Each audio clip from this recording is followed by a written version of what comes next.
ভিত্তি হচ্ছে এই সুদ, এটি পুঁজিবাদী শোষণের এক জঘন্যতম হাতিয়ার। সুদ আর যাকাত দুটির মধ্যে পার্থক্য হলো, যাকাত হলো বড় লোকদের কাছ থেকে নাও, গরিবদের দাও, এটা হলো যাকাত।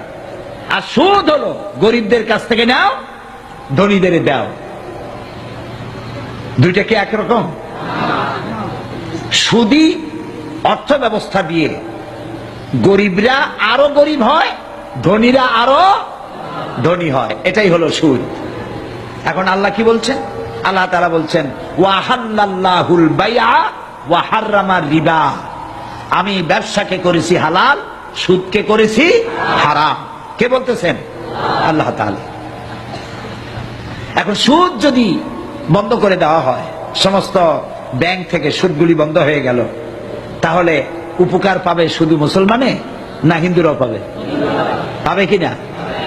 কিভাবে শোষণ করে সুদ দিয়ে?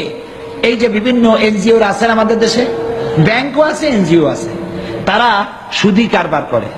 ব্যাংকে সুদ নেয় 17% থেকে 15% থেকে 17% হচ্ছে ব্যাংকের সুদ, আর এনজিওদের সুদ হচ্ছে 35 থেকে 45% তাদের সুদ।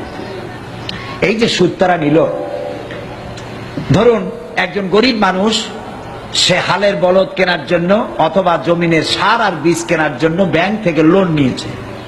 লোন নিয়ে সে চাষাবাদ করলো, এরপরে দেখা গেল অনাবৃষ্টি অথবা অতিবৃষ্টির কারণে ফসল হলো না, ফসল হয় নাই। লোকটা তো ব্যাংকের কাছে ঋণী, এই ঋণ শোধ করবে কি দিয়া? ব্যাংক বৃষ্টি হয় নাই বলে, ফসল ভালো হয় নাই বলে ব্যাংক কি তার সুদ মাফ করবে? করবে না। তখন গরিব লোকটা কি করবে?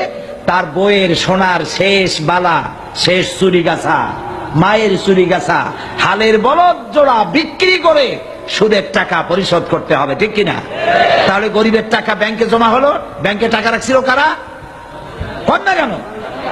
ধনীর টাকায় বরকত হইতে থাকলো, আর গরিব নিঃশেষ হতে হতে আরো নিঃশেষ হয়ে গেল। এখন ওয়াহাল্লাল্লাহুল বাইআ ওয়া হাররামার রিবা, আল্লাহ বলেছেন সুদকে হালাল, হারাম করলাম, ব্যবসাকে করলাম হালাল। এখন সুদ যদি ব্যাংক থেকে বন্ধ হয়ে যায়, সমস্ত ব্যাংক থেকে, তাহলে উপকার হবে শুধু মুসলমানের না উপকার হবে কাফের, হিন্দু, খ্রিস্টান, বৌদ্ধ সকলের উপর? বলেন বলেন। এখন এই সুদ কিভাবে বন্ধ করবেন আপনারা? সুদ এর মধ্যে 70টি গুনাহ। 70 গুনাহ হলো নিজের মাকে, গর্ভধারিণী মাকে বিবাহ করা। ঘৃণার সাথে বলেন নাউজুবিল্লাহ। এইটা যদি হয় ছোট্ট গুনাহ, 70টা গুনার ছোট্ট গুনাহ এই, বড় গুনাহটা কি? আমি হাদিস শরীফ খুঁজেছি, বড় গুনাহ হাদিসে পাই নাই। খুঁজতে খুঁজতে কোরআন শরীফে পেয়ে গেছি বড় গুনাহটা কি। বড় গুনাহ হলো সূরা বাকারার মধ্যে আল্লাহ তাআলা বলেছেন, সুদের অপকারিতা একটা রুকু ব্যাপী আলোচনা করে তারপরে শেষ দিকে গিয়ে আল্লাহ তাআলা বলেছেন, ফাইন লাম তাফআলু ফাযানু বিহারবিন মিনাল্লাহি ওয়া রাসূলিহি।